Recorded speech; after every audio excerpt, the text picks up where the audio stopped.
എൻ്റെ മുന്നിലിരിക്കുന്ന ഭക്തജനങ്ങളെ, യക്ഷനും യുധിഷ്ഠിരനുമായി നടന്ന അതിഗംഭീരമായ എൻ്റെയും നിങ്ങളുടെയും കണ്ണു തുറപ്പിക്കുന്ന ഒരു കഥയുണ്ട്. കഥയായി കാര്യങ്ങളെ പറഞ്ഞ് ഫലിപ്പിച്ചത് കൊണ്ടാണ് ഇന്നും കഥയുടെ അകപ്പൊരുൾ തിരിച്ചറിയാൻ പാടില്ലാതെ കഥയ്ക്കകത്തെ മുത്ത് മനസ്സിലാക്കാൻ സാധിക്കാത്ത ആളുകൾ ഭാരതീയ സംസ്കാരത്തെ മിത്താണ് എന്ന് പറയുന്നത്. മുത്ത് കണ്ടെത്താൻ ചിലർക്ക് മാത്രമേ സാധിക്കുകയുള്ളൂ. ആ മുത്ത് പൊലിപ്പിക്കാൻ മറ്റു ചിലർക്കേ സാധിക്കുകയുള്ളൂ. ആ മുത്തുകൾ കോർത്തു വെച്ച് മുത്തുമാലയായി സമൂഹത്തെ, രാഷ്ട്രത്തെ, പ്രപഞ്ചത്തെ അണിയിക്കാൻ പിന്നെ ചിലർക്കേ സാധിക്കുകയുള്ളൂ. സനാതന ധർമ്മവിശ്വാസികളെല്ലാം അവസാന ഘട്ടത്തിൽ, ഞാൻ പറഞ്ഞതിൻ്റെ അവസാന ഘട്ടത്തിൽ നിലനിൽക്കുന്നവരാണ് എന്ന പ്രതീക്ഷയിലാണ് ഈ ധർമ്മം ഒട്ടനവധി അധിനിവേശങ്ങൾക്കൊടുവിലും അകത്തും പുറത്തും തെളിഞ്ഞും ഒളിഞ്ഞും അധിനിവേശ ശക്തികൾ ഇല്ലായ്മ ചെയ്യാൻ ശ്രമിച്ചിട്ടും തളരാതെ, കെടാതെ, പുഷ്കലമായി തന്നെ, സമൃദ്ധമായി തന്നെ, തലയെടുപ്പോടുകൂടി ലോകഗുരുവായി നിൽക്കുന്നത്. അതിനാൽ കഥ പറഞ്ഞുകൊണ്ട് തുടങ്ങാം. യുധിഷ്ഠിരനും യക്ഷനുമായിട്ടുള്ള കഥ. യക്ഷന് ശാപം ലഭിച്ചു. വേതാള രൂപത്തിലായി തന്നെ നദിയെ കാക്കാൻ കുളത്തിന്റെ തീരത്തായി യക്ഷൻ നിൽക്കുന്നു. വേതാള സ്വരൂപമാണ്. അവിടേക്ക് നടന്നു വരുന്ന ആരെയും ഭക്ഷിക്കാനുള്ള അനുവാദമുണ്ട്. ആദ്യം ജലം അമ്മയ്ക്ക് ആവശ്യം. കുന്തിദേവി വിശന്ന് വലഞ്ഞിരിക്കുന്നത് കൊണ്ട്, ദാഹപരവശയായി മാറിയത് കൊണ്ട് ഏറ്റവും ഒടുവിൽ സഹദേവൻ ജലം അന്വേഷിച്ചു പോകുന്നു. സഹദേവനെ പിടിച്ചു തിന്നുന്നു, അല്ലെങ്കിൽ കൊല്ലുന്നു. നകുലനെ കൊല്ലുന്നു. അങ്ങനെ ക്രമത്തിന് ഏറ്റവും ഒടുവിൽ വന്നെത്തിച്ചേരുന്നത്, സഹോദരന്മാരെ ആരെയും കാണുന്നില്ല, അന്വേഷിച്ച് വന്നത് യുധിഷ്ഠിരനാണ്. യുധിഷ്ഠിരൻ കാണുന്നു തൻ്റെ സഹോദരന്മാരാരുമില്ല, അവരെ കൊന്നൊടുക്കിയിരിക്കുന്നു. വേതാള സ്വരൂപിയായി തന്നെ ഒരാൾ നിൽപ്പുണ്ട്. അദ്ദേഹത്തിന്റെ മുമ്പിൽ തന്നെ ഭവ്യം വന്ദിച്ചുകൊണ്ട് യുധിഷ്ഠിരൻ ചോദിക്കുന്നു, എന്ത് തെറ്റാണ് ഇവർ താങ്കളോട് ചെയ്തത്? തന്റെ ശാപത്തിന്റെയും തനിക്ക് ലഭിച്ച അനുഗ്രഹത്തിന്റെയും കഥ പറഞ്ഞുകൊണ്ട് യക്ഷൻ ചോദ്യങ്ങൾ, നൂറുകണക്കിന് ചോദ്യങ്ങൾ യുധിഷ്ഠിരന്റെ നേരെ തൊടുത്തുവിടുന്നു. എല്ലാ ചോദ്യങ്ങളും പറയാൻ നമുക്ക് സമയമില്ല. പക്ഷെ ആ ചോദ്യങ്ങളുടെ മുഴുവൻ സാരസർവസ്വം എൻ്റെ ഇന്നത്തെ സന്ദേശമാകും, മഹാഭാരതത്തിന്റെ സന്ദേശമാകും. ഒരു ചോദ്യം മാത്രം ഒന്ന് പറഞ്ഞു പോകാം. കാറ്റിനേക്കാൾ വേഗതയുള്ളതെന്ത് എന്ന് ചോദ്യം ചോദിക്കുന്നു വേതാളം. ചോദ്യത്തിന് മറുപടി പറയാൻ സാധിച്ചില്ലെങ്കിൽ അപ്പോൾ തന്നെ കൊന്നു തിന്നും. മറുപടിയായി യുധിഷ്ഠിരൻ പറയുന്നു, മനസ്സ്.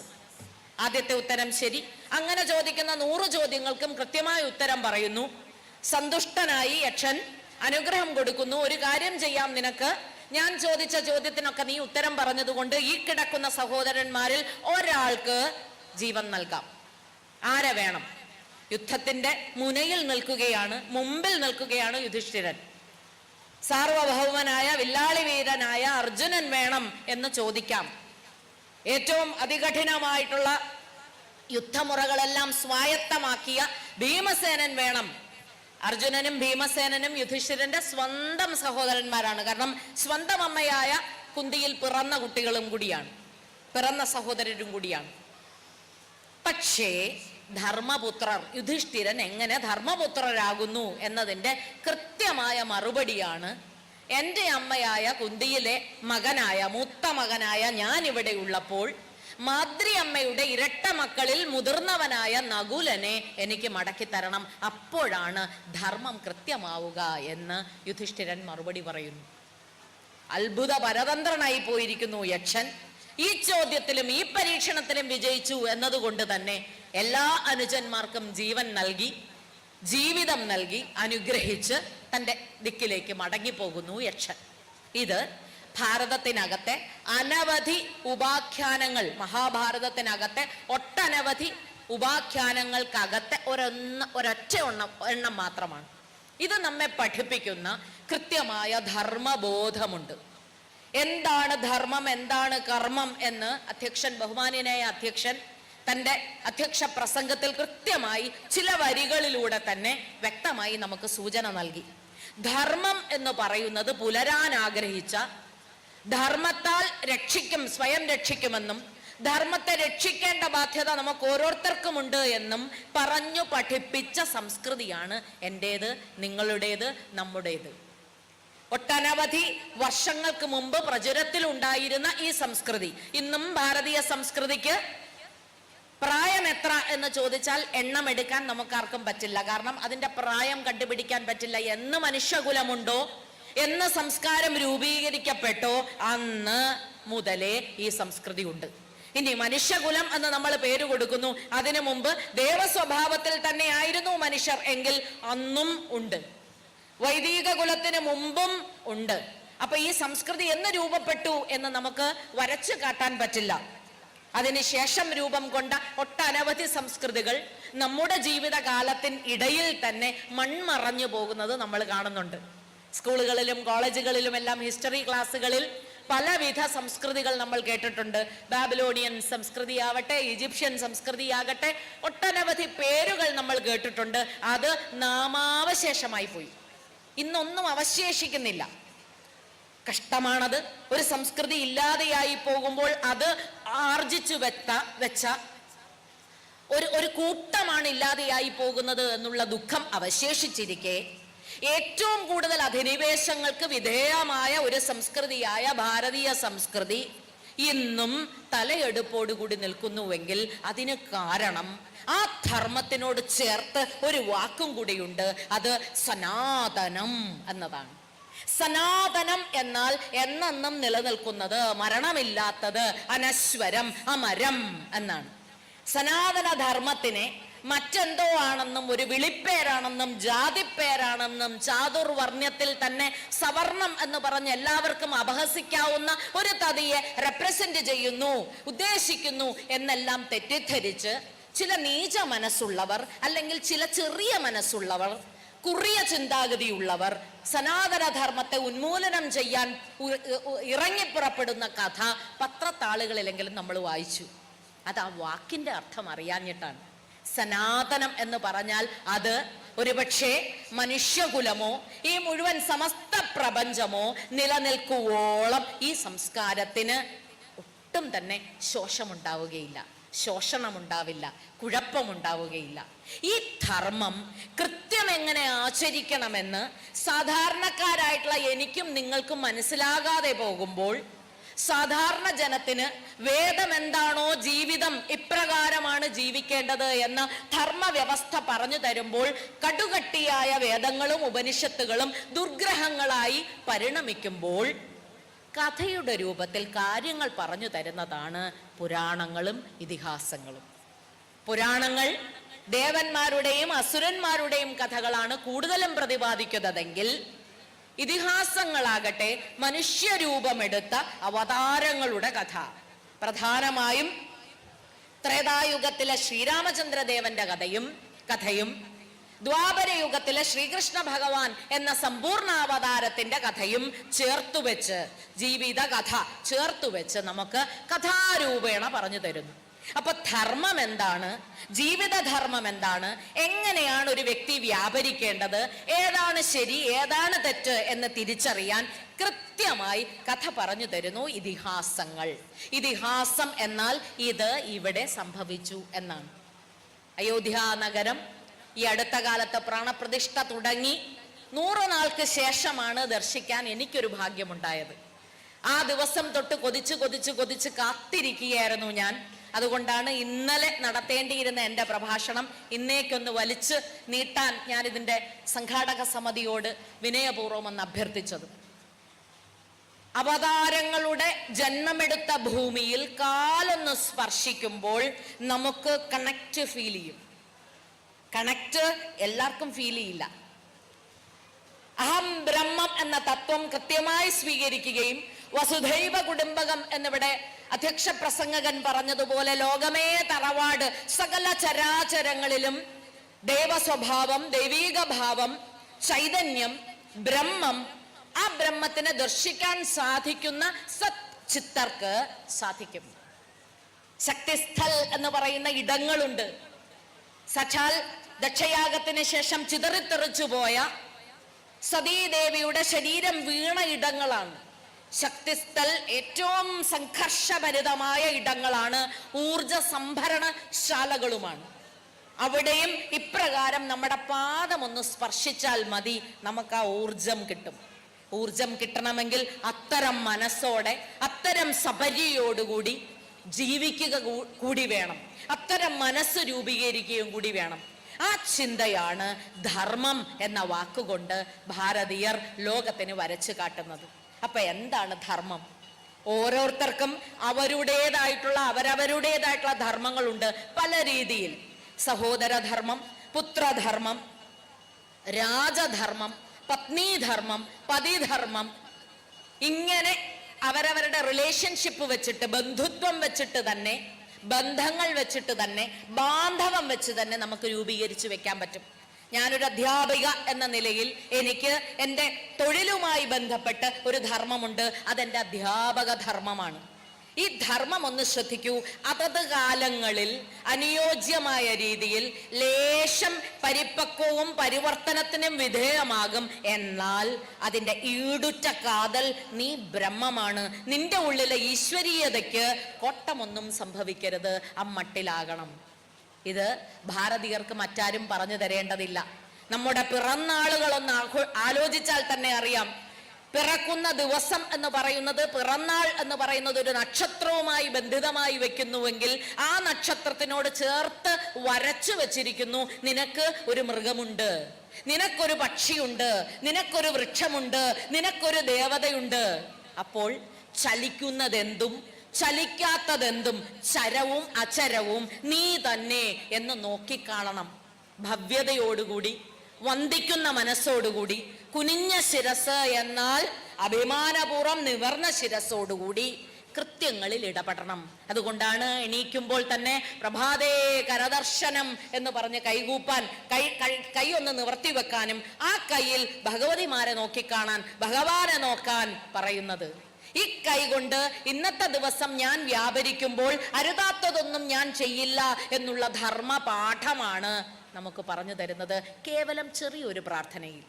ലോകാ സമസ്ത സുഖിനോ ഭവന്തു എന്ന് മനസ്സ് നിറഞ്ഞ് പ്രാർത്ഥിക്കുമ്പോൾ സമസ്ത ലോകത്തിനും ഐശ്വര്യം ഉണ്ടാകട്ടെ, അതിനൊന്നും കോട്ടമുണ്ടാകാതിരിക്കട്ടെ, അതിൽ എന്തിനെങ്കിലും കോട്ടമുണ്ടായാൽ ആ കോട്ടം എന്നെയും ബാധിക്കും, എനിക്ക് കോട്ടമുണ്ടായാൽ അത് ഈ പ്രപഞ്ചത്തെയും ബാധിക്കും. പ്രപഞ്ചത്തിലെ ഒരു അണു മാത്രമാണ് ഞാൻ, ഈ അണുവിന് പ്രപഞ്ചത്തോളം തന്നെ വലുതാകാനുള്ള സാധ്യതയുണ്ട്. അത് മനനത്തിലൂടെ, ഉപാസനയിലൂടെ സാധിക്കണം. ഇതാണ് പറഞ്ഞു തരുന്നത്. മഹാഭാരതം രാമായണത്തിൽ നിന്ന് വേറിട്ട് നിൽക്കുന്നത് ഒരർത്ഥത്തിലാണ്, ഏറ്റവും പ്രജ്വലത്തിലാണ് നിൽക്കുന്നത്. ജയസംഹിത എന്നാണ് ആദ്യം പേര്, പിന്നെ അത് വിജയസംഹിതയായി, പിന്നെ ഭാരത സംഹിതയായി. അതിൻ്റെ വലിപ്പം കൂടുന്നതിനനുസരിച്ച് അതിനെ അവസാനം ഭാരതം എന്നുള്ളത് മഹാഭാരതം എന്നായി. ആ മഹാ എന്ന് പറയുന്നത് അതിൻ്റെ ബൃഹത്താണ് സൂചിപ്പിക്കുന്നത്, അതിൻ്റെ വലിപ്പമാണ് സൂചിപ്പിക്കുന്നത്. മഹാഭാരതം എഴുതാൻ സാധാരണക്കാരനായ ഒരാൾക്ക് സാധിക്കില്ല. അതുകൊണ്ടാണ് സഹായം അഭ്യർത്ഥിച്ച് വേദവ്യാസൻ സാക്ഷാൽ ഗണപതി ഭഗവാന്റെ അടുത്ത് തന്നെ പോയത്. ഗണപതി ഭഗവാനെയും ഒന്ന് ആലോചിക്കേണ്ടതുണ്ട്. ചരാചരങ്ങളിൽ വെച്ച്, ചലിക്കുന്ന ജീവികളിൽ വെച്ച് ഏറ്റവും വലുതിനെയും ഏറ്റവും ചെറുതിനെയും ചേർത്ത ഒരു രൂപമാണ്. പ്രണവാകാരമായ ഓം കൃത്യം സംസ്കൃത ഭാഷയിൽ എഴുതി വെച്ചാൽ എങ്ങനെ എന്നതുപോലെ ഇരിക്കും ഗണപതി ഭഗവാൻ. ആനയും എലിയും, മുഖമാനയുടേത്, വാല് അല്ലെങ്കിൽ വാഹനത്തിന്റെ അവസാനം എന്ന് പറയുന്നത്, അല്ലെങ്കിൽ ഇരിക്കുന്നിടം എന്ന് പറയുന്നത് എലിയോളം ചെറുതും ആനയോളം വലുതാകാനും ഒരു മനുഷ്യന് സാധിക്കും എന്നുള്ളതിന്റെ കൃത്യമായ ഒരു ഉദാഹരണമാണ്. അത് മനസ്സിലാക്കാത്തവർ അതിനെന്തു പേരും കൊടുത്തോട്ടെ, അത് മനസ്സിലാക്കേണ്ടതുണ്ട് ഓരോ സനാതന ധർമ്മ വിശ്വാസിയും. അപ്പോ എഴുതാനായി വിളിച്ചതാരെ? വിളിച്ചത് ഗണപതി ഭഗവാനെ. ഇനി ഗണപതി ഭഗവാന്റെ പ്രാതല് തൊട്ടുള്ള കഥകൾ നമുക്കറിയാം. ഗണപതി ഭഗവാനെ അങ്ങനെ എളുപ്പം പ്രീതിപ്പെടുത്താൻ ആർക്കും സാധിക്കില്ല. അതുകൊണ്ട് തന്നെ വേദവ്യാസൻ അങ്ങോട്ടും ഗണപതി ഭഗവാൻ ഇങ്ങോട്ടും ഒരു നിബന്ധന വെച്ചു. ഞാൻ പറയുന്നത് കൃത്യമായി ഒരു ഇടതടവില്ലാതെ എഴുതി പോകണം. പക്ഷേ എനിക്ക് എപ്പോ സംശയം വരുന്നോ, സംശയം വരുമ്പോൾ ഞാൻ ആലോചിക്കാൻ ഒന്ന് നിൽക്കും. വേദവ്യാസന് ശ്വാസം വീണു, ഭഗവാനെ അപ്പൊ എനിക്ക് നിർത്താമല്ലോ. അപ്പൊ നോക്കൂ, വേദവ്യാസൻ എന്നാൽ ബ്രഹ്മാവിന്റെ തന്നെ വിഷ്ണുവിന്റെ തന്നെ അവതാരം എന്ന സങ്കല്പം. അപ്പോ രണ്ടു തരത്തിലുള്ള ഭഗവാന്മാർ ചേർന്ന് ഒരാൾ പറഞ്ഞു കൊടുക്കുകയും ഒരാൾ എഴുതി കൊടുത്തതും. ഹിമാലയ സാനുക്കളിൽ ബദരീനാഥുണ്ട്. ബദരീനാഥിൽ മന എന്ന് പറയുന്ന ഒരു ഗ്രാമമുണ്ട്. ആ ഗ്രാമത്തിൽ ഗണപതി ഗുഹയും വ്യാസ ഗുഹയും ഇന്നുമുണ്ട്. അവിടെ ഇരുന്നാണ് ഇത് എഴുതിയതെന്നും അവിടെ ഇരുന്നാണ് ഇത് മനനം ചെയ്തതെന്നും സങ്കല്പം ഇന്നും ഭാരതത്തിലുണ്ട്. അപ്പൊ ഒന്ന് ആലോചിച്ച് നോക്കൂ, എത്തരം ഒരു ബന്ധത്തിലാണ് മഹാഭാരതം ഉണ്ടായത്. അതുകൊണ്ട് തന്നെ ഇതിനകത്തെ ഒരു കഥാപാത്രത്തിനെ ഓരോ കഥാപാത്രത്തിലൂടെയും ഞാനും നിങ്ങളും ആ കഥാപാത്രങ്ങളെ നോക്കിക്കാണുമ്പോൾ അവരെ നോക്കിക്കാണേണ്ടത് അവരവരെ ആയിട്ടാണ്. ദുശാസനനെ കാണുമ്പോൾ ഞാൻ ദുശാസനന്റെ അടുത്താണോ നിൽക്കുന്നത്? എന്നിൽ ദുശാസനത്വം ഉണ്ടോ? ആലോചിക്കേണ്ടതുണ്ട്, ആണും പെണ്ണും. അങ്ങനെ ആലോചിക്കാൻ എന്നെയും നിങ്ങളെയും പഠിപ്പിക്കുന്നത് കൊണ്ട് മഹാഭാരതം കൃത്യമായ ധർമ്മത്തിന്റെ ഗ്രന്ഥമാകുന്നു.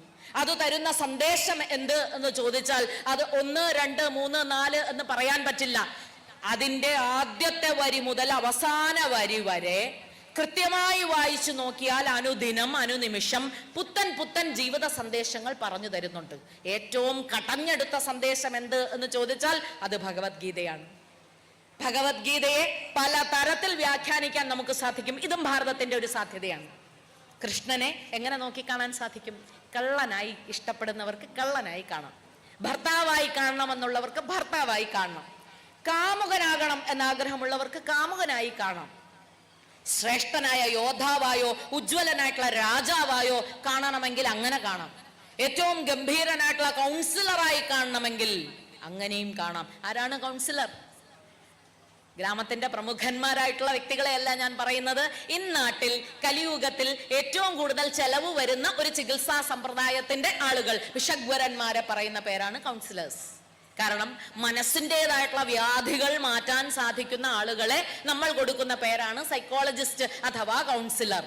5000 വർഷങ്ങൾക്ക് മുമ്പ് കുരുക്ഷേത്ര ഭൂമിയിൽ തേർത്തട്ടിൽ തന്റെ ഗാണ്ഡീവം തളർന്നു വീണ് കർമ്മബോധ്യം ബാധിച്ച ഒരുവൻ, എനിക്ക് യുദ്ധം ചെയ്യാൻ പറ്റില്ല ഭഗവാനേ, ഞാൻ നിർത്തി, എനിക്കിനി ഒന്നും വയ്യ, എന്റെ മുമ്പിൽ നിൽക്കുന്ന ആരെയും എനിക്ക് കാണാൻ പറ്റുന്നില്ല, കാണുന്നതൊക്കെ എന്റെ ബന്ധുക്കളാണ്, അവരെ കൊല്ലാൻ എനിക്ക് സാധിക്കുന്നില്ല എന്ന് വിലപിക്കുന്ന അർജുനനെ 20-ാം നൂറ്റാണ്ടിൽ ആലോചിക്കുക, 5000 വർഷങ്ങൾക്ക് മുമ്പ് എന്ന്, 1000-ൽ പരം വർഷങ്ങൾക്ക് മുമ്പ് എന്ന് നമ്മൾ വിലയിട്ടിരിക്കുന്ന ഒന്ന് 19-ാം നൂറ്റാണ്ടിൽ മാത്രം കണ്ടുപിടിച്ച ഒരു പാശ്ചാത്യ ലോകത്തോട് വിളിച്ചു പറഞ്ഞ ഒരു ശാസ്ത്രം. അതാണ് ഹ്യൂമൻ സൈക്കോളജി എന്ന് പറയുന്ന മനുഷ്യരുടെ മനസ്സ്. മനുഷ്യരുടെ മനസ്സിൽ ഇന്ന് നമ്മൾ വായിച്ചു നോക്കിയാൽ ആധുനിക വൈദ്യശാസ്ത്രം പറയുന്നു, ഡിപ്രഷൻ ബാധിച്ച ഒരു രോഗിയുടെ ഭാവചേഷ്ടകൾ എന്തൊക്കെയാണ്? കുനിഞ്ഞിരിക്കും, ഒന്നും ചെയ്യാൻ സാധിക്കില്ല. എന്താണ്? എഴുതുന്ന ആളാണെങ്കിൽ കയ്യിൽ നിന്ന് പേന താഴെ പോകും, വായിക്കുന്ന ആളാണെങ്കിൽ കയ്യിൽ നിന്ന് പുസ്തകം താഴെ പോകും. എന്താണ് ആയുധം ഉപയോഗിക്കുന്നത് എങ്കിൽ അത് കയ്യിൽ നിന്ന് താഴെ പോകും.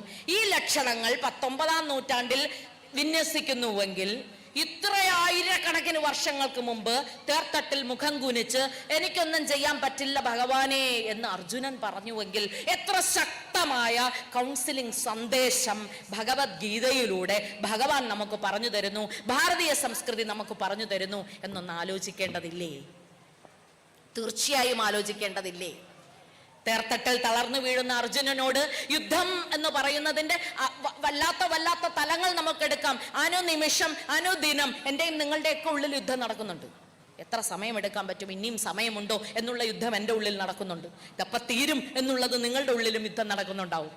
നമ്മൾ ജീവിതത്തിൽ ഓരോ നിമിഷവും നേരിടുന്ന പല സംഘടനകൾ യുദ്ധം തന്നെയാണ്. അപ്പൊ കുരുക്ഷേത്ര ഭൂമി അങ്ങ് കുരുക്ഷേത്രത്തിൽ നടക്കണമെന്നില്ല. ഓരോ നിമിഷവും എന്റെയും നിങ്ങളുടെയും നമ്മുടെ എല്ലാം ജീവിതത്തിൽ നടക്കുന്നതാണ്.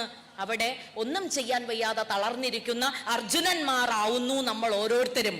അവിടെ കൃത്യമായ ജീവിതത്തിന്റെ സന്ദേശം പറഞ്ഞു തരികയും കൃത്യമായി ഇങ്ങനെയൊക്കെ വേണം സമഭാവന, പ്രതിഫലേച്ഛ കൂടാതെയുള്ള കർമ്മം ചെയ്യുക, സകലതും എന്റെ പാദത്തിൽ സമർപ്പണ രൂപേണ ചെയ്യുക, ഇങ്ങനെയെല്ലാം ചെറിയ വാചകങ്ങളിലൂടെ നീ തന്നെയാണ് നിന്റെ ശത്രു, നീ തന്നെയാണ് നിന്റെ മിത്രം, നിന്നെ വളർത്താനും വലുതാക്കാനും നിന്നെ കെടുത്താനും ഇല്ലാതെയാക്കാനും ലോകത്തൊരാൾക്കേ സാധിക്കൂ, അത് നിനക്കാണ്.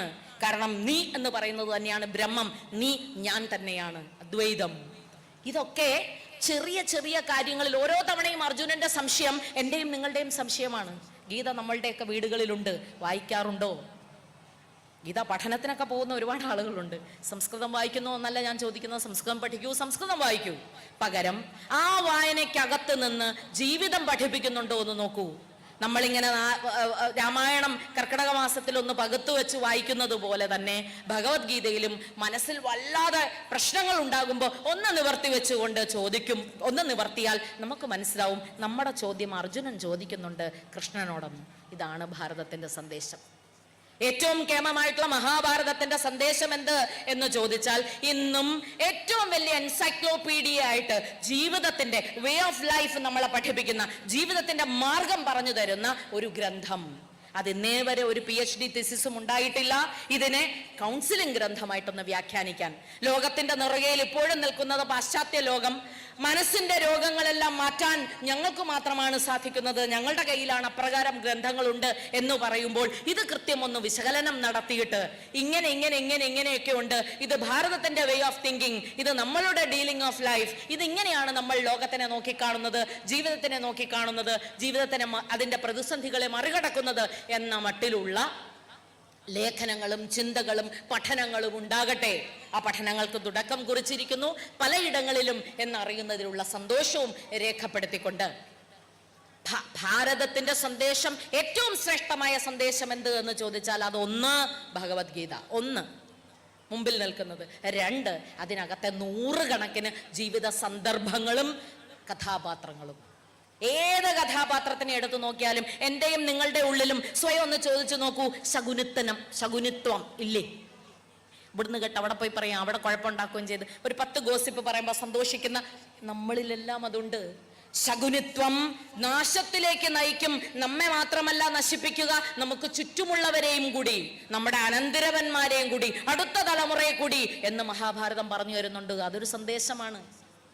ഇന്നത്തെ കാലത്ത് മാതാപിതാക്കൾ പഠിക്കേണ്ട ഏറ്റവും ഗൗരവമായിട്ടുള്ള സന്ദേശം രണ്ടമ്മമാരിലൂടെ മഹാഭാരതം പറഞ്ഞു തരുന്നുണ്ട്. അത് കുന്തിയും ഗാന്ധാരിയുമാണ്. കണ്ണുകെട്ടിയ അമ്മ ഗാന്ധാരി. കണ്ണുകെട്ടിയപ്പോ എന്തു പറ്റി? ഭർതൃമതിയായി, പതിവ്രതയായി, ഏറ്റവും കേമിയായി, കൃഷ്ണനെ ശപിക്കാൻ മാത്രമുള്ള ശക്തിയുമുണ്ടായി. 100 തവണ യഥോധർമ്മ സ്തതോജയ എന്ന് പറഞ്ഞു. ധർമ്മമുള്ളിടത്തെ വിജയമുള്ളു മകനെ എന്ന് പറഞ്ഞു. പക്ഷേ ആ മകനെ കൈപിടിച്ച് ധർമ്മത്തിലേക്ക് കൊണ്ടുപോകാൻ സാധിച്ചില്ല. മകൻ ചെയ്യുന്ന അധർമ്മങ്ങൾക്ക് നേരെ കണ്ണ് കെട്ടി അടച്ചു അമ്മ. അതുകൊണ്ട് എന്ത് സംഭവിച്ചു? കാത്തിരുന്ന് വ്രതം നോറ്റ് കിട്ടിയ 100 മക്കളുമില്ലാതെയായി. 101ാമത്തെ മകൾ ദുശ്ശള വിധേവയുമായി. ഇത് കാണേണ്ടി വന്നു. അമ്മയുടെ ദുഃഖം ഒന്ന് ആലോചിച്ച് നോക്കൂ. എന്താണ് ഗാന്ധാരി? ആരാണ് ഗാന്ധാരി? ഗാന്ധാരിത്വം എനിക്കോ നിങ്ങൾക്കോ പാടുണ്ടോ? ആകാമോ? ഇന്നത്തെ കാലത്ത് നമ്മുടെ കുട്ടികളുടെ തന്നെ നമുക്ക് ചുറ്റുവട്ടത്തുള്ള തിന്മകളെ കാണാതെ പോവുകയോ കണ്ടിട്ടും കണ്ടില്ല എന്ന് നടിക്കുകയോ ചെയ്യുമ്പോൾ തിരിച്ചറിയേണ്ടതുണ്ട് മഹാഭാരതം പറഞ്ഞു തരുന്ന ഈ സന്ദേശം. ആ സന്ദേശം എന്താ? ഗാന്ധാരിയാവരുതേ, ഗാന്ധാരിയായാൽ ദുഃഖം ഫലം. കുരുതി കൊടുക്കേണ്ടി വരും, ജന്മമില്ല. വാനപ്രസ്ഥത്തിലേക്ക് ഓടിപ്പോയി എങ്കിലും ആ അമ്മ 100 പുത്രന്മാരെ ഇല്ലായ്മ ചെയ്ത, അവരുടെ അഭിഷേക്തമായി കിടക്കുന്ന അവരുടെ ജഡങ്ങളെ അകക്കണ്ണുകൊണ്ട് കണ്ട് ഉറക്കെ വിലാപം നടത്തേണ്ടി വന്നു. ഗാന്ധാരി വിലാപം എന്ന് പറയുന്നത് തന്നെ ഗംഭീരമായിട്ടുള്ള ഒരു സംഹിതയായി ഇതിനകത്തുണ്ട്. നോക്കൂ, ഭാരതം എന്ന് പറയുന്ന വാക്ക്, മഹാഭാരതം എന്ന് പറയുന്ന ആ വാക്ക് ഇത്ര വലുപ്പത്തോടെ തലയെടുപ്പോടെ നിൽക്കുന്നുവെങ്കിൽ അത് പ്രോജ്വലിതമാക്കി നമുക്ക് കാട്ടിത്തരുന്ന 2 ഗംഭീരരായിട്ടുള്ള അമ്മമാരെയാണ്. ഒന്ന് ഗാന്ധാരി മോശക്കാരിയല്ല. ഗാന്ധാരിയുടെ ശക്തിയിൽ, തപശക്തിക്ക് മുമ്പിൽ, മനഃശക്തിക്ക് മുമ്പിൽ സാക്ഷാൽ അവതാരമായിട്ടുള്ള ശ്രീകൃഷ്ണ ഭഗവാൻ തന്നെ ഒന്ന് കുനിഞ്ഞു നിന്നു. അമ്മ ശപിക്കുന്നത് ഞാൻ സ്വീകരിക്കുന്നു, പക്ഷേ അമ്മയ്ക്ക് കണ്ണു തുറന്നൊന്ന് നോക്കാമായിരുന്നു എന്ന് ശ്രീകൃഷ്ണൻ പറയുന്നുണ്ട്. യുദ്ധക്കൊതിയ എന്നെല്ലാവരും വിളിക്കുമ്പോഴും ചിരിച്ചുകൊണ്ട് തന്നെ ഭഗവാൻ തിരിച്ചു പറയുന്നുണ്ട്, യുദ്ധം അവസാനിപ്പിക്കാൻ, അത് നടത്താതിരിക്കാൻ ഞാൻ നടത്തിയ ശ്രമങ്ങൾക്ക് നേരെയും അമ്മ കണ്ണടച്ചില്ലേ? ആരും കണ്ടില്ലല്ലോ. അപ്പോ കാണാതെ ഇരിക്കരുത് അമ്മമാർ എന്ന പാഠം, എന്ന സന്ദേശം ഗാന്ധാരി എനിക്കും നിങ്ങൾക്കും പകർന്നു തരുന്നുണ്ട്. എവിടെയൊക്കെ മക്കൾ പോയോ ആ മക്കൾക്ക് മുഴുവൻ തുണയായി, കൂട്ടായി, കരുതലായി, കാവലായി, കൂട്ടായി നിന്നവൾ കുന്തി. അമ്മ എങ്ങനെയാകണം എന്ന് പറഞ്ഞു തരുന്നു, എങ്ങനെയാവരുത് എന്നും കുന്തി പറഞ്ഞു തരുന്നുണ്ട് കർണനിലൂടെ. ഇതാണ് ഭാരതത്തിന്റെ ശക്തി. അരുതുകളും ആകാമുകളും ചേർത്ത് വെക്കുന്ന ഒരു ട്രീറ്റീസാണ് മഹാഭാരതം. കുന്തിയെ ഏത് കഥാപാത്രത്തിനെ എടുത്താലും ആ കഥാപാത്രത്തിനെ ഏറ്റവും മനോഹരമായി, ഏറ്റവും ശരി എന്ന് പറഞ്ഞല്ല വരച്ചു കാട്ടുന്നത്. അതിനകത്തും അബദ്ധങ്ങളുണ്ട്, അതിനകത്തും കുഴപ്പങ്ങളുണ്ട്. അപ്പൊ ഒരാളെ ആരാധിക്കുമ്പോൾ, ആദരിക്കുമ്പോൾ ഇങ്ങനെ ആകാൻ പാടില്ല, ഈ കുഴപ്പം കൂടെ ഇല്ലായിരുന്നെങ്കിൽ ഇത് കേമമായിരുന്നു എന്ന് പഠിക്കണം. അങ്ങനെ പഠിക്കാനുള്ള സാധ്യത നമ്മുടെ ഗ്രന്ഥങ്ങൾ നമുക്ക് തരുന്നുണ്ട്. മഹാഭാരതത്തിലെ കുന്തി എന്ന കഥാപാത്രം ആലോചിച്ചു നോക്കൂ. മക്കളുടെ കൂടെ തന്നെ ഉണ്ടായിരുന്നു മുഴുവൻ കാലയളവും. ഭർത്താവിന്റെ കൂടെ തന്നെ ഉണ്ടായിരുന്നു. ഭർത്താവായിരുന്നു ആദ്യം രാജഭരണം. പിന്നെ അന്ധനായിട്ടുള്ള സഹോദരനെ ഏൽപ്പിച്ചിട്ട് കാട്ടിലേക്ക് പോയപ്പോഴേക്കും പാണ്ഡുവിന്റെ ഒപ്പം നിന്നു. അബദ്ധം ഉണ്ടായി, പാണ്ഡു മരിക്കാനിട വന്നപ്പോഴേക്കും മാദ്രിയും കൂടെ പോയപ്പോൾ മാദ്രിയുടെ കുട്ടികളെയും കൂടെ ചേർത്ത് 3 മക്കളെ സ്വന്തമായി ഉണ്ടായിരുന്നുള്ളെങ്കിലും അതിനെ 5 വെച്ച് പഞ്ചപാണ്ഡവരാക്കി കൃത്യം ധർമ്മപാതയിലൂടെ തന്നെ അവരെ നയിച്ചു, മുമ്പോട്ടേക്ക് കൊണ്ടുപോയി. അവരെ വളർത്തി വലുതാക്കി, അവർക്കൊപ്പം തന്നെ നിന്നു. അരക്കില്ലത്തിൽ നിന്ന് കഷ്ടിച്ച് രക്ഷപ്പെട്ടു. സുഖദുഃഖങ്ങളിൽ കൂടെ കൂടെ കൂടെ തന്നെ നിന്നു. യുദ്ധത്തൊക്കെ കഴിഞ്ഞതിന് ശേഷം രാജമാതാവിന്റെ പദവി കൊടുത്തു. അമ്മേ ഇനി വരൂ, ഇനി ഇത്രയും കാലം കഷ്ടപ്പെട്ടില്ലേ, നമ്മൾ വനത്തിലായിരുന്നു, അജ്ഞാതവാസക്കാലത്തായിരുന്നു, ദുഃഖിതർ ആയിരുന്നു, ഇനി നമുക്ക് ആഘോഷിക്കാം, അല്ലെങ്കിൽ സന്തോഷമായിരിക്കാം, സമാധാനിക്കാം എന്ന് യുധിഷ്ഠിരൻ പറയുമ്പോൾ അവിടെയാണ് ധർമ്മനിഷ്ഠയായിട്ടുള്ള കുന്തിയെ നാം കാണുന്നത്. എനിക്ക് എൻ്റെ സഹോദരിയോടും സഹോദരൻ്റെയും ഒപ്പം പോണം, വാനപ്രസ്ഥത്തിന് എന്നെ അനുഗ്രഹിക്കണം, ഞാൻ അങ്ങോട്ട് പോവുകയാണ് മകനെ, എന്റെ ദൗത്യം തീർന്നു, നിങ്ങൾ സിംഹാസനത്തിൽ ഇരിക്കുന്നത് കാണുമ്പോൾ തന്നെ എന്റെ ഗാർഹസ്ഥ്യം അവസാനിക്കുന്നു, ഇനി എന്റെ ചുമതല എന്റെ സഹോദര ധർമ്മമാണ്. അന്ധരായിട്ടുള്ള എന്റെ സഹോദരന്മാർ ധൃതരാഷ്ട്രം ഗാന്ധാരിയും വനത്തിലേക്ക് പോകുന്നു, അവർക്കൊപ്പം തുണയായി അവരുടെ കണ്ണായി നിൽക്കേണ്ടവൾ ഞാൻ. അങ്ങനെ പോകുന്നു. കുന്തി നോക്കൂ, കഥാപാത്രം ഒരു കഥാപാത്രമാണ്. ഞാൻ 2 കഥാപാത്രങ്ങളെ പറഞ്ഞുള്ളൂ, പറഞ്ഞു തീരില്ല. ഇലിയഡ്, ഒഡീസി എന്ന് പറയുന്ന കേമമായിട്ടുള്ള 2 എപ്പിക്കുകളുണ്ട് വിദേശത്ത്, പാശ്ചാത്യ ലോകത്ത്. പാശ്ചാത്യ ലോകത്തെ ഈ 2 എപ്പിക്കുകളും കൂട്ടിച്ചേർത്ത് അതിനെ 11 ഇരട്ടിയാക്കിയാൽ അത്രയുണ്ട് ഭാരതത്തിന്റെ എപ്പിക്ക് മഹാഭാരതം. എന്നിട്ടും നമ്മൾ സനാതന ധർമ്മവിശ്വാസികളെല്ലാം നട്ടല്ലിങ്ങനെ വളച്ച് കുനിഞ്ഞ് അയ്യോ ഞങ്ങൾക്കൊന്നും ഇല്ലേ, അങ്ങ് പാശ്ചാത്യമാണ് എല്ലാം കേമം എന്ന് വിശ്വസിക്കുന്നുവെങ്കിൽ കഷ്ടല്ലേ. അതിൻ്റെ വലിപ്പാണ് ഞാൻ പറഞ്ഞത്. ഏറ്റവും കേമമെന്ന് വിചാരിക്കാവുന്ന ഗ്രീക്ക് ഇതിഹാസങ്ങളാണ് ഈ പറയുന്ന ഒഡീസിയും ഇലിയഡും. അത് ചെറുത് എന്ന് ഞാൻ പറയുന്നില്ല, യുദ്ധങ്ങളുടെ കഥ തന്നെയാണ് അതും പറയുന്നത്. പക്ഷേ വലിപ്പത്തിന്റെ കാര്യത്തിൽ അതൊരാൾ രചിക്കുന്നു, ആ രചിക്കുന്ന ആള് തന്നെ അതിനകത്ത് കഥാപാത്രമായി നിൽക്കുന്നു. അയാൾ വെറുമൊരു കഥാപാത്രമല്ല ആയി മാറുന്നത്, പാണ്ഡവരുടെയും കൗരവരുടെയും പിതാമഹനായി മാറുന്നു. അംബിക, അംബാലിക എന്ന് പറയുന്ന 3 യുവതികൾ. സ്വാൽവ രാജാവിനെ സ്നേഹിക്കുന്ന അംബ അപ്പൊ തന്നെ ആത്മാഹൂതി ചെയ്യുന്നു, അവൾ വിവാഹത്തിന് തയ്യാറാവുന്നില്ല. പിന്നെ ഉള്ളത് അംബികയും അംബാലികയുമാണ്. അവരുടെ 2 പേരുടെയും അടുക്കൽ വികൃത സ്വരൂപത്തിൽ എത്തുന്നു വേദവ്യാസൻ. കഥ അങ്ങനെയാണ്. അപ്പൊ ഒന്ന് ആലോചിച്ച് നോക്കുക, അമ്മയുടെ മനസ്സ് ഗർഭധാരണ സമയത്ത്, ഗർഭധാരണം എന്ന് പറയുന്നത് ഇപ്പോഴുള്ള നമ്മുടെ ആധുനിക വൈദ്യശാസ്ത്രത്തിൽ പോലും ഫെർട്ടിലൈസേഷൻ നടക്കുന്ന സമയം എന്ന കണ്ടെത്തൽ വളരെ റീസെന്റ് ആണ്. ആണും പെണ്ണും ചേരുന്ന സമയം എന്നുള്ളത് നമ്മുടെ പ്രപിതാമഹന്മാർ എത്ര കാലം മുമ്പ് ഗണിച്ചു വെച്ചിരിക്കുന്നു എന്ന് ആലോചിക്കൂ.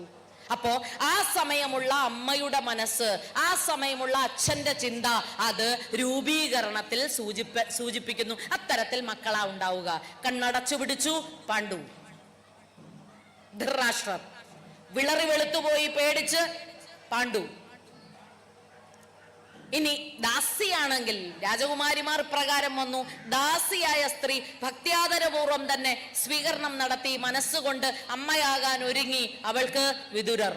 കഥയാണ്, കഥ എല്ലാവർക്കും അറിയാം, അതുകൊണ്ടാണ് അതിന്റെ വ്യാഖ്യാനത്തിലേക്ക് പോകാത്തത്, ഒരുപാട് കടന്നു പോകാത്തത്. 3 പേരെ ജനിപ്പിച്ചു. ആ 3 പേരുടെയും സ്വഭാവം എങ്ങനെയാണ് എന്നുള്ളതൊന്ന് ആലോചിച്ച് നോക്കൂ. അപ്പോ പ്രജനന സമയത്ത്, ചേരുന്ന സമയത്ത് അച്ഛനും അമ്മയും എത്രമാത്രം വ്രതനിഷ്ഠയോടുകൂടി തന്നെ ആയിരിക്കണം ആ ചർച്ചയ്ക്ക് രൂപം കൊള്ളേണ്ടത് എന്നും, അഹിതമായി അറപ്പായി ഇഷ്ടമില്ലായ്മ വന്നാൽ അത് തങ്ങളുടെ കുഞ്ഞുങ്ങളെ എങ്ങനെ ബാധിക്കുമെന്നും പൂർവ്വസൂരികൾ എഴുതി വെച്ചിട്ടുണ്ട്.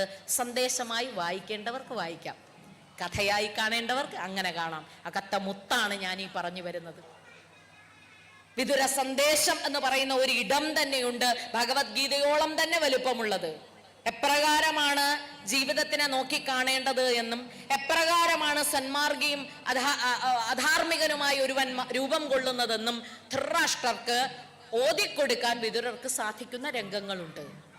ഭാരതം എന്ന വാക്ക് വന്നത് ഭരതൻ എന്ന രാജാവിൽ നിന്നാണ്, ചക്രവർത്തിയിൽ നിന്നാണ്.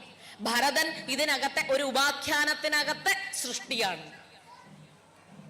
ദമയന്തിയുടെയും ദുഷ്യന്തന്റെയും മകൻ. ദുഷ്യന്തൻ ദമയന്തി എന്ന് പറയുന്ന കഥ, അത് ദുഷ്യന്തൻ ശകുന്തള, ശകുന്തളോപാഖ്യാനത്തിനകത്തെ കഥ. നളനും ദമയന്തിയും മറ്റൊരു ഉപാഖ്യാനം. ആ ഉപാഖ്യാനവും വളരെ രസമാണ്, നളന്റെ ഉപാഖ്യാനം കേട്ടോ.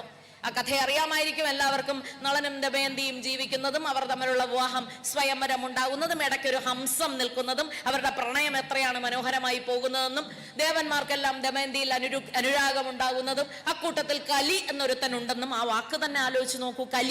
കലി കൂടിയത്, കലി ബാധിത എന്നൊക്കെ നമ്മൾ വാക്ക് പറയും. ഈ കലി അന്നേ ഉണ്ട്. ആ കലി ഇങ്ങനെ വരികയും ദമയന്തിയെ വിവാഹം കഴിക്കണമെന്ന് ആഗ്രഹിക്കുകയും ഇല്ലാതെ വന്നപ്പോ നളനെ ആവേശിച്ചിട്ട് അവനെ ഇല്ലായ്മ ചെയ്യണമെന്ന് പറയുന്നതും കഥ. കഥയ്ക്കുള്ളിലെ കഥയൊന്ന് തിരിച്ചറിഞ്ഞു നോക്കിയേ.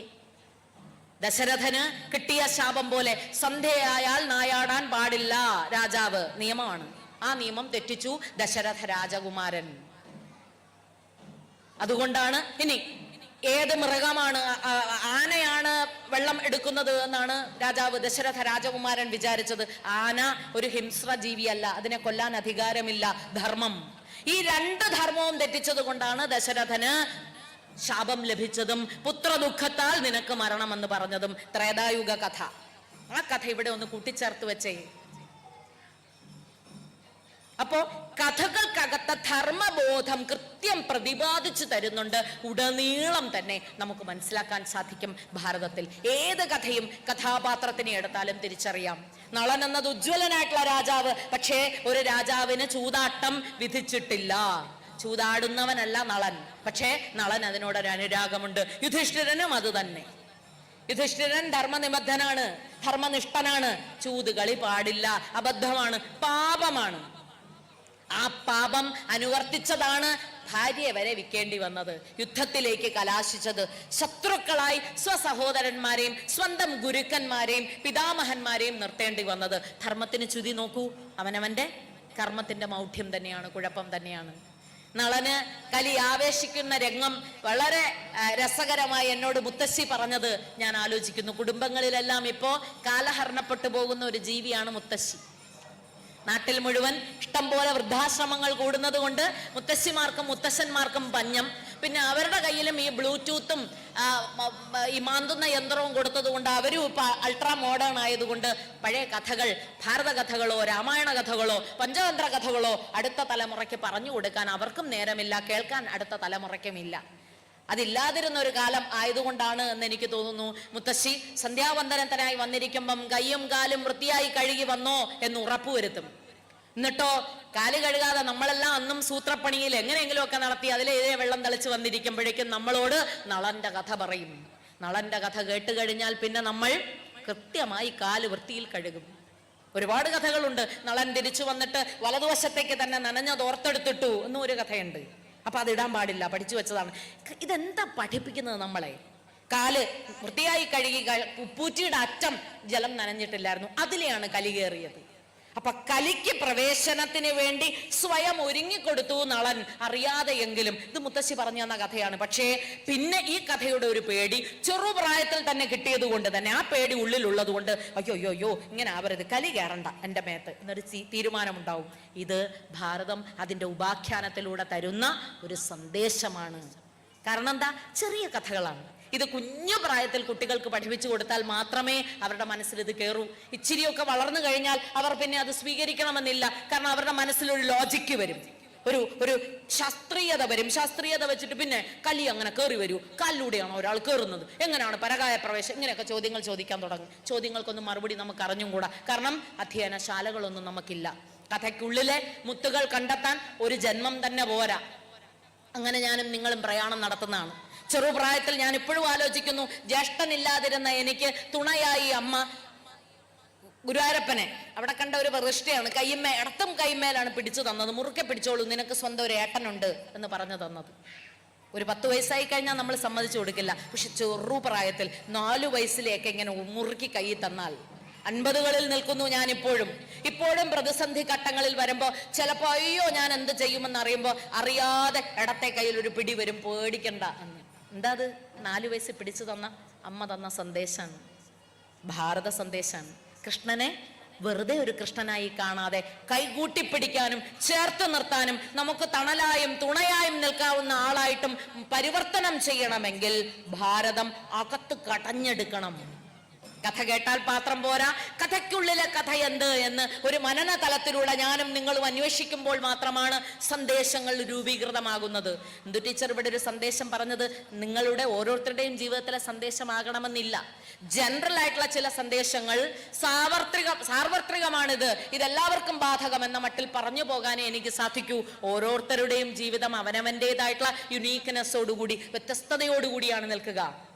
അതിലെല്ലാം എങ്ങനെ ധർമാചരണം നിർവഹിക്കേണ്ടതുണ്ട്, എങ്ങനെ ഇതിലെല്ലാം കടഞ്ഞെടുത്ത് അമൃതകുംഭം കയ്യിലേക്ക് എടുക്കാൻ പറ്റും എന്ന് ഓരോരുത്തരും ശ്രമിക്കണം. അതുകൊണ്ടാണ് ഓരോരുത്തരുടെയും യാത്ര അന്യൂനമാകുന്നത്, ഒന്നിനൊന്നിനോട് ചേർന്നതല്ല. പക്ഷേ സത്സംഗങ്ങളുണ്ടല്ലോ, ഇപ്രകാരമുള്ള ചേർച്ചകളുണ്ടല്ലോ, ഇവിടെ കൂടി ഇരിക്കുമ്പം നമുക്കൊന്ന് ചിന്തിക്കണം. മഹാഭാരതമാണ് ഇവിടുത്തെ വിഷയം. പഞ്ചപാണ്ഡവരിലെ നകുലൻ പ്രതിഷ്ഠിച്ചതാണ് എന്ന സങ്കല്പം ഒന്ന് ആലോചിച്ച് നോക്കൂ. ഒരു കൂട്ടത്തിൽ ജീവിക്കുന്ന ഒരാൾ തന്നെ അവതാരമായി മാറുന്ന കഥ, അതാണ് നമ്മുടെ അവതാരങ്ങളെല്ലാം. പ്രത്യേകിച്ചും ശ്രീരാമചന്ദ്രദേവനും ശ്രീകൃഷ്ണനും രണ്ടുപേരുടെയും കഥയൊന്ന് ചിന്തിച്ചാൽ അറിയാം. ജീവിതം മുഴുവൻ പ്രതിസന്ധികൾ നിറഞ്ഞു, ജീവിതത്തിൽ മുഴുവൻ പ്രശ്നങ്ങളാണ്.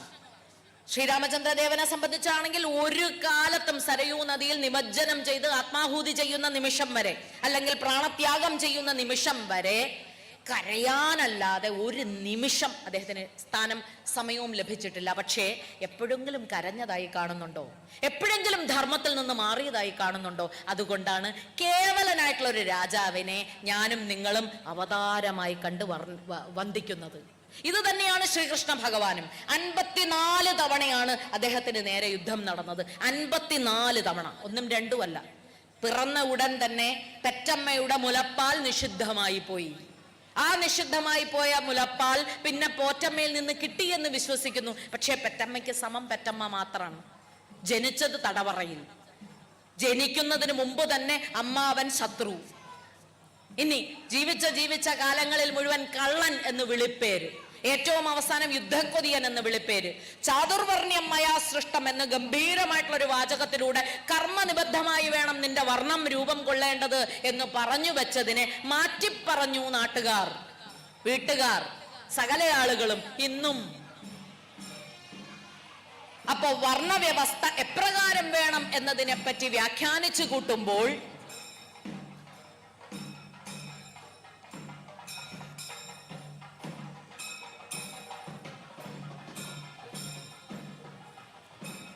വർണ്ണവ്യവസ്ഥ എങ്ങനെ വേണമെന്നും, നീ നിന്റെ കുടുംബത്തിൽ ഉപാസനാ രൂപത്തിൽ ഭഗവാനെ ആരാധിക്കുമ്പോൾ നീ ബ്രാഹ്മണനാണ്.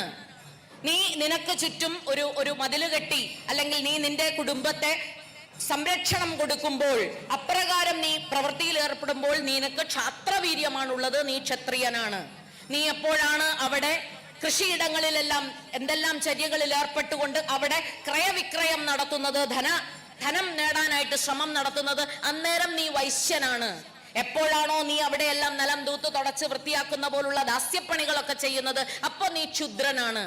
കർമ്മം കൊണ്ടാണ് നിനക്ക് വർണ്ണം എന്ന് കൃത്യമായി ഭഗവാൻ, കർമ്മയോഗിയായിട്ടുള്ള ഭഗവാൻ പറഞ്ഞിട്ട് ഇന്നും സവർണം, അവർണം, മാതാ ഈതാ എന്ന് പറയുന്ന കെട്ടുപാടുകളിൽപ്പെട്ട് ഞാനും നിങ്ങളും മുഖത്തോട് മുഖം നോക്കാൻ പോലും മടിക്കുന്ന തലത്തിലേക്ക് നമ്മുടെ ശത്രുക്കൾ, അല്ലെങ്കിൽ സനാതന ധർമ്മത്തിന്റെ ശത്രുക്കൾക്ക് ഒരു എൻട്രി കൊടുക്കാൻ നമുക്ക് സാധിക്കുന്നു നമ്മുടെ അറിവില്ലായ്മ കൊണ്ട്. തിരിഞ്ഞു നിന്നൊന്ന് പറയാൻ നമുക്ക് സാധിക്കുന്നില്ല. ഭഗവാൻ അതല്ലല്ലോ പറഞ്ഞത്. ഭഗവാൻ യാദവനായിരുന്നില്ലേ? ഒന്ന് തിരിഞ്ഞു ചോദിക്കാൻ പോലും നമുക്ക് ശക്തിയില്ലാത്ത വിധം. ആരായിരുന്നു വേദവ്യാസൻ?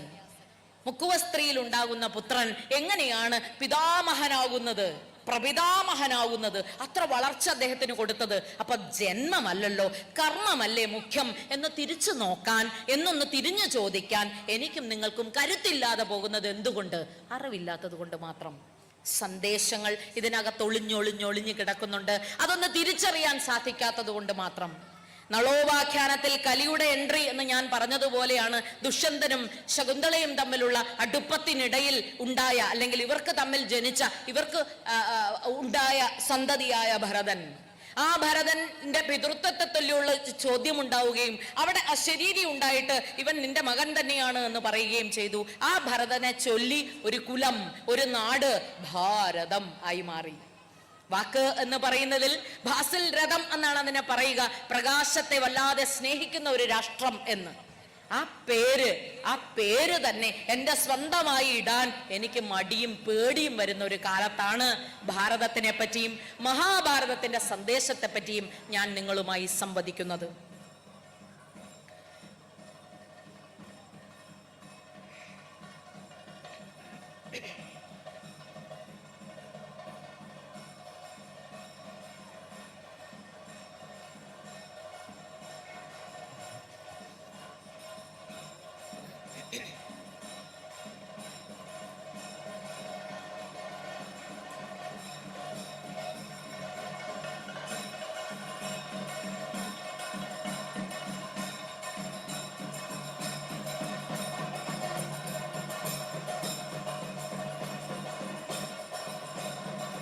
തൻ്റെ കയ്യിലുള്ള അമ്പിന്റെ വലിപ്പത്തെ പറ്റി, തൻ്റെ കയ്യിലുള്ള തൻ്റെ ഏറ്റവും വില്ലാളി വീരനായിട്ടുള്ള അർജുനന് സ്വന്തം ക്ഷാത്ര വീര്യത്തെ പറ്റിയുള്ള മതിപ്പ് അഹങ്കാരമായി മാറുമ്പോൾ ആ അഹങ്കാരം കെടുത്താനായി ഭഗവാൻ കൊണ്ടുവന്ന ഒരു കുഞ്ഞു കഥ സന്താന ഗോപാലം. സന്താന ഗോപാലത്തിൽ ഒരു ബ്രാഹ്മണനുണ്ട്.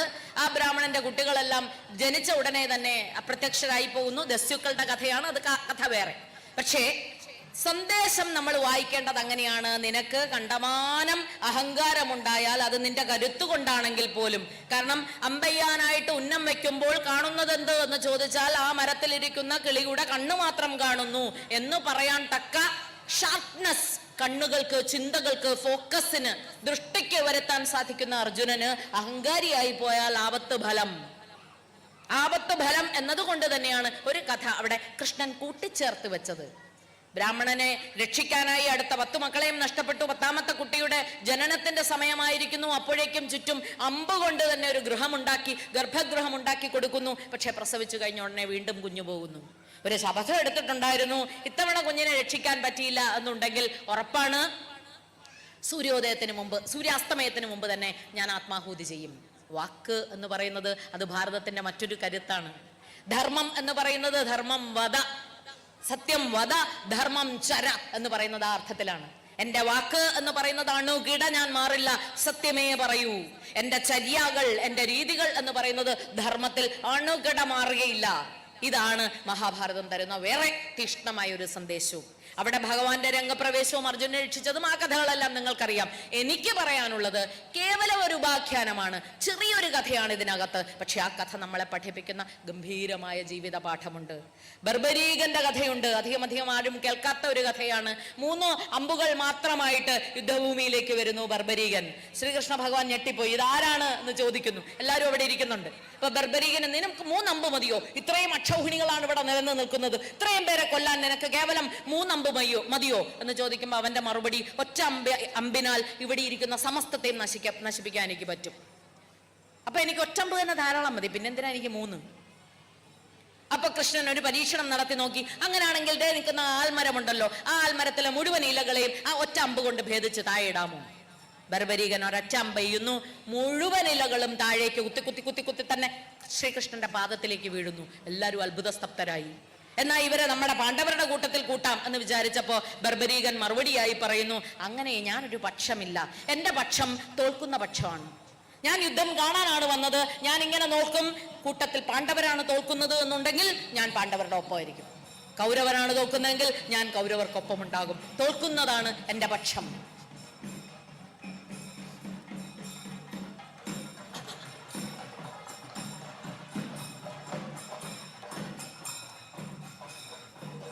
നോക്കൂ, ഇത് മഹാഭാരതം നമുക്ക് പകർന്നു തരുന്ന ഗംഭീരമായിട്ടുള്ള മറ്റൊരു സന്ദേശമാണ്. ജയിക്കുന്നവന്റെ ഒപ്പമാണ് എല്ലാവരും എങ്കിൽ തോക്കുന്നവർക്ക് വേണ്ടി നിൽക്കാനായി ഒരുവൻ. അപ്പൊ എന്ത് ചെയ്യും? മറുപടിയായി സാക്ഷാൽ ശ്രീകൃഷ്ണ ഭഗവാനുണ്ട്. ഭഗവാൻ പറഞ്ഞു, എന്നാൽ ശരി, ഞാൻ ചോദിക്കുന്ന ഒരു വാക്ക് എനിക്ക് തരാമോ? തരാം. നിന്റെ ശിരസങ്ങ് ഭേദിച്ചു തരൂ. വാക്കു കൊടുത്താൽ വാക്ക് കൊടുത്താൽ വാക്ക് പാലിക്കണം. ശിരസ് ഭേദിക്കുന്നതിന് മുമ്പ് ബർബരീകൻ ഒരു കാര്യം പറഞ്ഞു. നോക്കൂ സ്വാമി, ഞാൻ ഇവിടെ വന്നത് യുദ്ധം കാണാനാണ്. ആ മലകൾക്കപ്പുറം അപ്പുറത്ത് നിന്നാണ് ഞാൻ വന്നിരിക്കുന്നത്. എനിക്ക് തീർച്ചയായും ഇവിടെ വന്ന് യുദ്ധം കാണേണ്ടതുണ്ട്. ബർബരീകനെ അനുഗ്രഹിച്ചു. ആ ശിരസിന് ജീവൻ വെച്ചു കൊടുത്തിട്ട് ശിരസ് മാത്രം പർവ്വതത്തിന്റെ മുകളിൽ നിർത്തി എന്ന കഥയുടെ ഒടുക്കം എന്ന് പറയുന്നത് പഠിക്കേണ്ട ഗംഭീരമായിട്ടുള്ള ഒരു പാഠമാണ്. എങ്ങനെ ഉണ്ടായിരുന്നു യുദ്ധം എന്നെല്ലാവരും ചോദിക്കുമ്പോൾ ബർബരീകനോട് ചോദിക്കൂ എന്ന് ഭഗവാൻ പറയുന്നു. ബർബരീകന്റെ അടുത്തേക്ക് ചെല്ലുമ്പോ ബർബരീകൻ പറയുന്നു, ഞാൻ അങ്ങനെ ഒരുപാട് പേര് യുദ്ധം ചെയ്യണ കണ്ടില്ലല്ലോ, ഒറ്റ ഒരു യോദ്ധാവിനെ ഞാൻ കണ്ടുള്ളൂ. ആ യോദ്ധാവ് സാക്ഷാൽ സുദർശന ചക്രമായിരുന്നു. സുദർശന ചക്രം മാത്രം ഓടി നടന്ന് സകലരെയും കൊല്ലുന്നത് കണ്ടു. എല്ലാറ്റിനെയും കൊല്ലാൻ സുദർശന ചക്രത്തിന് സാധിക്കുന്നുവെങ്കിൽ ഭഗവത്ഗീതയിൽ ഭഗവാൻ പറഞ്ഞ അത് തന്നെയാണ്. അർജുന, നീ മുന്നിൽ നിൽക്കുന്നവരെ എല്ലാം നീ കൊല്ലുന്നു എന്ന് വിചാരിക്കണ്ട, നിനക്ക് മുന്നേ തന്നെ അവരെ ഞാൻ വധിച്ചു കഴിഞ്ഞിരിക്കുന്നു. അങ്ങനെ മഹാഭാരതം ആകെ നമ്മൾ നോക്കിയാൽ ഒരുപാട് ദ്വന്ദ്വങ്ങളുണ്ട്. എന്താണ് മഹാഭാരതം എന്ന് നോക്കിയാൽ ആ മഹാഭാരതം യുദ്ധത്തിന്റെയും സമാധാനത്തിന്റെയും സന്ദേശം തരുന്നുണ്ട്. യുദ്ധമെന്നും സമാധാനമെന്നും പറയുന്നത് രണ്ട് ദിക്കിലാണ് നിൽക്കുന്നതെങ്കിൽ ആ രണ്ടും ചേരുന്നതാണ് ജീവിതം എന്ന് നമുക്ക് പഠിപ്പിച്ചു തരുന്നു. ശാന്തി, സന്തോഷം, നന്മ ഇതെല്ലാം ചേരുന്നത് ഒരു പക്ഷമെങ്കിൽ അതിന്റെ വിപക്ഷം എന്ന് പറയുന്നത് തിന്മയാണ്. നന്മയും തിന്മയും രണ്ട് പക്ഷങ്ങൾ തമ്മിലുള്ള പോരാട്ടത്തിന്റെ കഥ, ആ സന്ദേശം തരുന്നുണ്ട് മഹാഭാരതം. പക്ഷേ നന്മയും തിന്മയും ഒന്നാണെന്ന് പറയുന്നു. പാണ്ഡവരും കൗരവനും തമ്മിലുള്ള കലഹത്തിന്റെ കഥ പറഞ്ഞു തരുന്നു. പാണ്ഡവരും കൗരവരും ഒന്നാണ് എന്ന അദ്വൈതവും നമ്മളെ പഠിപ്പിക്കുന്നു. ജീവിതം എന്ന് പറയുന്നത് ഇങ്ങനെയാണ്, രണ്ട് അറ്റങ്ങൾ ഒന്നാണ് എന്നത്. ദ്വൈതമായി നമുക്ക് തോന്നാം, അത് വേറെ ഇത് വേറെ എന്ന് തന്നെ നമുക്ക് തോന്നാം. പക്ഷേ ചേരുമ്പോൾ ഇത് രണ്ടും ഒന്ന് എന്ന ശക്തമായ ജീവിത പാഠം. ഈ ജീവിത പാഠം തന്നെയാണ് മഹാഭാരതം എനിക്കും നിങ്ങൾക്കും പ്രദാനം ചെയ്യുന്ന ഏറ്റവും ശക്തമായിട്ടുള്ള സന്ദേശം. യഥോധർമ്മ സ്തതോ ജയ എന്ന് പറയുന്നത് ഇന്ന് ഭാരതം അറിയുന്നു. രാമനും അയോധ്യയിലെ രാമനും ശ്രീലങ്കയിലെ രാവണനും, കേമത്തത്തിന്റെ കാര്യം നോക്കിയാൽ രാവണനാണ് ഏറ്റവും ഉജ്ജ്വലൻ. പക്ഷേ രാവണൻ ക്ഷയിച്ചു. രാവണൻ മാത്രമല്ല ക്ഷയിച്ചത്, ലങ്കാനഗരിയും ക്ഷയിച്ചു. ഇന്നും ലങ്കാനഗരി കൂപ്പുകുത്തിക്കൊണ്ടേയിരിക്കുന്നു. നോക്കൂ, ഒരാൾ മുടിഞ്ഞു, കുലം മുടിഞ്ഞു, രാഷ്ട്രം മുടിഞ്ഞു, അനവധി തലമുറകൾ കഴിഞ്ഞിട്ടും കരകയറാൻ പറ്റാത്ത വിധം നിൽക്കുമ്പോൾ ധർമ്മം എന്ന് പറയുന്നത് ഉയർത്തിക്കാട്ടുന്ന ഒരു രാഷ്ട്രം ലോകത്തിന്റെ ഗുരുവായി തന്നെ മാറുന്നത് നമ്മൾ കാണുന്നുണ്ട്. എന്താണ് ധർമ്മം? ആ ധർമ്മത്തിനാണ് വിജയം എന്ന് പഠിപ്പിച്ചു തരുന്നു. അത് തന്നെയാണ് സാക്ഷാൽ മഹാഭാരതം എന്നെയും നിങ്ങളെയും പഠിപ്പിക്കുന്ന ഏറ്റവും ഗംഭീരമായിട്ടുള്ള സന്ദേശവും. നന്ദി, നമസ്കാരം.